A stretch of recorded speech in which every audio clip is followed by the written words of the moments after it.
It's 2025.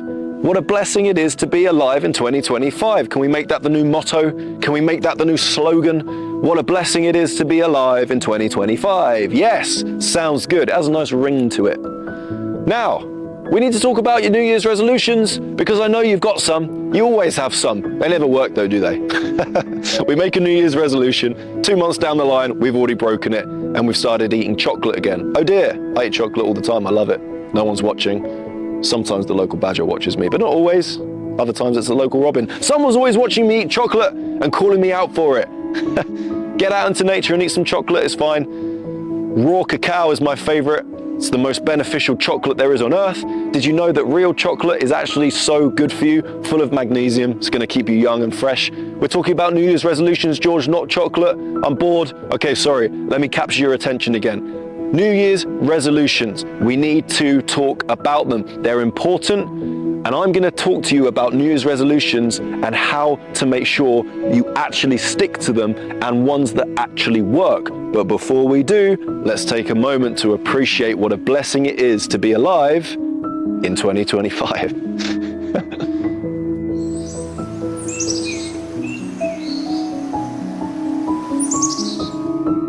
Here we are again. I'm out in nature. Everyone's out here with me, having a party for the new year, 2025. We've got the sparrows having a party. We've got the plants over there that are singing a sweet song. Can you hear them? They're singing very softly right now. We've got a slug over there who's eaten too much food, but it's fine because that is the point of the festive period. Overeating, actually, it's probably not a good idea to overeat, but hey, once in a blue moon, no one's watching, no one cares. You're good. New Year's resolutions. Have you got a New Year's resolution? I certainly have. I've got a few New Year's resolutions, and I'm gonna stick to them. And I'm gonna tell you how I stick to my New Year's resolutions and how you can stick to them too, and how they can actually work for you. But before we do, we need to talk about the mistakes people make as to why their New Year's resolutions don't work, as to why their New Year's resolutions never fulfill themselves. The reason most resolutions fail is because people focus on what they want to do rather than why they are doing it.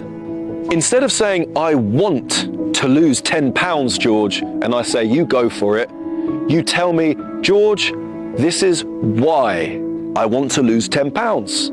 So I can run around with my children more and play in the park on the zip line. It's my personal favorite. Tell me why you want to achieve this goal, not what you want to achieve. There was a study done at the University of Scranton, right?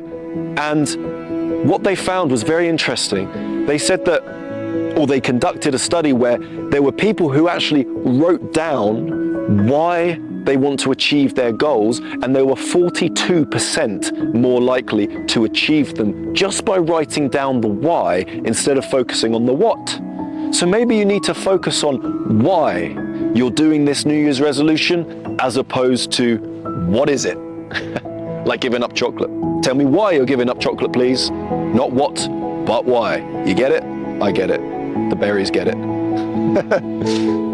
The berries New Year's resolution is to change from red to black. I love blackberries, one of my favorite fruits in the world. More vitamin C than oranges. Little fact for you. Did you know that small changes create longer lasting results? I didn't hear you, George. That's fine, I'll say it again. Did you know that small changes create longer lasting results? What do you mean by this, George? Explain yourself. All right, I'll do so.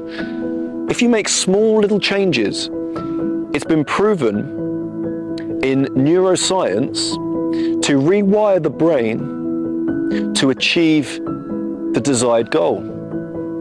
What I mean by this is, instead of saying, I'm going to go to the gym, I'm going to lose 10 pounds, I'm going to do this, I'm going to do this, I'm going to do that, you need to just start by saying, I'm going to go to the gym for half an hour once a week.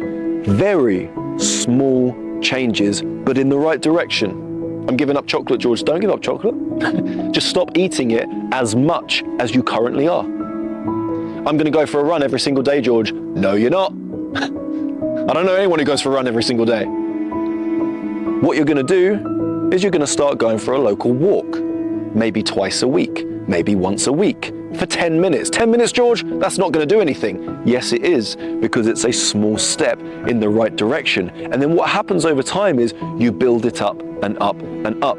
If you want to start meditating, do not say to yourself, I'm going to meditate for 30 minutes every single day, or Monday to Friday, or every weekend. Start by doing 2 minutes every single day.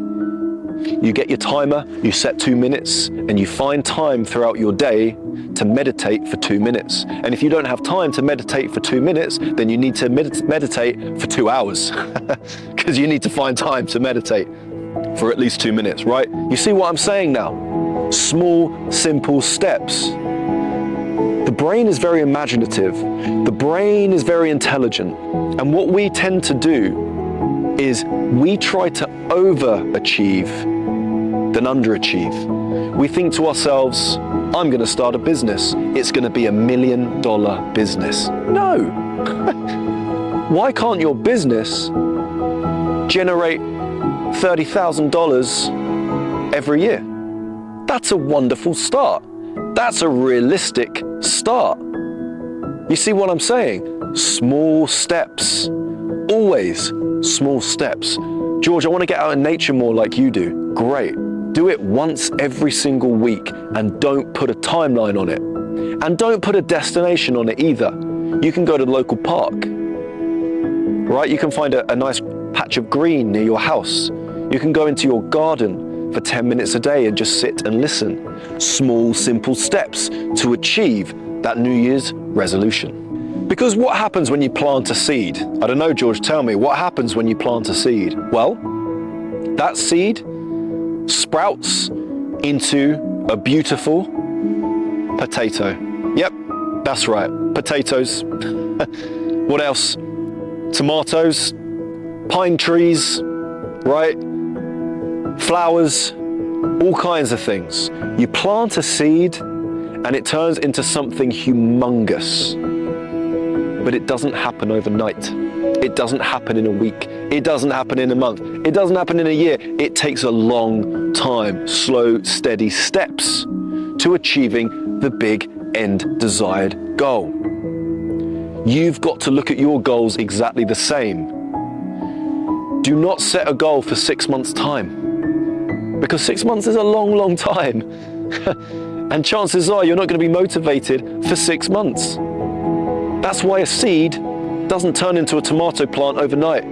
It takes time, very, very slowly. This is natural. This is normal. But the problem with technology is that it has made you think that you can get things straight away. If you want to order something online, it appears at your door the next day. If you want to watch a video about something, you can watch it on 2 times speed, and you can watch it on YouTube, a quick 5-minute video. You can go on TikTok, you can go on Instagram Shorts, and you can watch 30-second videos telling you about all kinds of things. And in the comments, I've learned more from this 30-second video than I did in 12 years of education, right? Convincing you that you can have everything that you need right here, right now, or in a day, or in a week. But that's not what happens in nature. Nothing in nature happens in a split second. Nothing in nature happens in a whole day. Everything in nature takes a lot of time to grow. The more time you spend outdoors observing the seasons, observing the stars, observing the animals, the more you will reflect on your own life and realize that slow progress is actually okay and very, very normal. Because let's face it, your resolutions often fail because you expect perfection, whereas real growth comes from showing up even on the imperfect days.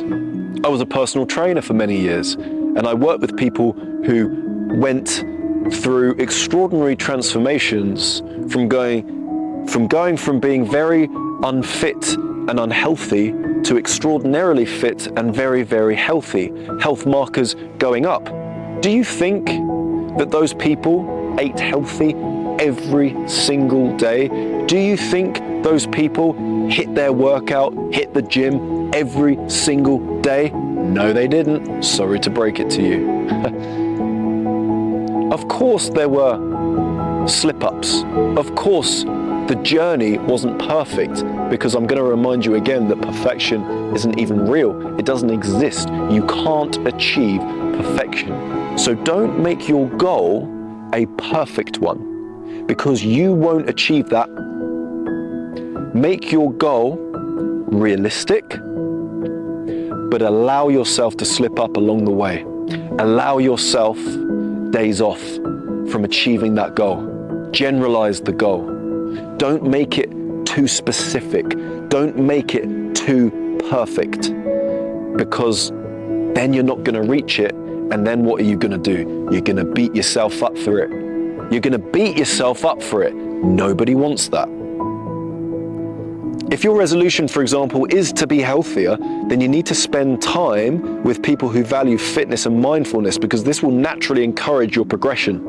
Mirror neuron science, which I've spoken before in a previous video, mirror neuron scientists have proven that we mimic the behavior of those around us. If you're surrounded by negative people, guess what you're going to be? Mr. or Mrs. Negative. Nobody wants that. If you're surrounded by kind-hearted, positive, encouraging people, you're going to become more positive. And hey, if you're in a situation where you are surrounded by negative people, then be the change that you want to see in the world and be the example for them. And then their mirror neurons will connect with you, and you can help other people to become better. What a great Christmas present that they weren't even asking for. Mirror neuron science is so interesting. We literally mimic other people. We literally mimic what we hear, what we listen to, what we see. People message me and say, George, I watch your videos and I feel more positive afterwards. That's because I'm trying to be as positive as I can to help you become the happiest, healthiest, most inspired version of yourself that you can be. I want you to accept yourself. I want you to love yourself. I want you to love everything about yourself. And I want you to appreciate the life that you have, because so many people don't. So many people don't have what you have. So many people would break their backs to have what you have. And we fail to accept just how wonderful our life is right here, right now. But there's nothing wrong with having resolutions. There's nothing wrong with having goals. But make sure there's people in your life who are going to help you achieve those goals, who are going to help keep you accountable to achieving those goals. Because you've got to celebrate the journey towards that goal and not just the end destination. Resolutions are about transformation as opposed to ticking boxes. You know, having small goals along the way can help you achieve your overall goal, right? So maybe you do want to meditate daily. Okay, well, start with your 2 minutes. Start with your 2 minutes. Start with 1 minute. Start with little goals. And then eventually you'll hit that big goal. But don't make the big goal the end desire, the end result. Because then you're not going to enjoy the journey in between, right? It's hard. Going back to the fitness analogy, right? When my clients would hit their fitness goal, I made sure that they enjoyed the journey between and were grateful for every single step, right? Because you don't want to fly through life. You don't want to ignore the days building up to the desired end date. You want to be happy and immersed in the present, in the here, in the now. That's where you belong. That's the only place you can be, because your goal right now is in the future. It doesn't exist. So don't live every day for that end goal. Live every day for the day that you are currently living in. You're confusing me, George. Okay, I'm sorry. Let me try and speak your language a bit more clearer. Have your end goal in mind. But that is the only place it is right now, in your mind. You've got to focus on today. You've got to focus on the now. One workout at a time. One meditation session at a time. One Excel spreadsheet at a time. One email at a time. One healthy meal at a time. One healthy shopping trip at a time. Focus on the here and now. Focus on today. What can I do today? Because that's where I am. Here, now, today. Acceptance of the day will help you achieve your desired goal. The new year isn't about becoming someone else. It's about becoming more of who you're meant to be. Resolutions aren't promises to change overnight. They're commitments to keep growing one step at a time. This new year is your blank canvas. Don't wait to make it a masterpiece. Start painting now and enjoy the process. Thank you for watching. Have a beautiful new year. If you have a question for me, comment below and I'm going to answer it. Message me on Instagram, George_Horlock, with your question and I'll answer it. We're going to have a positive, enjoyable, blissful, and perfect 2025 because we are going to appreciate what we've got right here, right now, while at the same time moving in the right direction to achieve our desired goals. Have a beautiful day. Sending you all the love that you deserve. Have a bit of chocolate because no one's watching. God bless.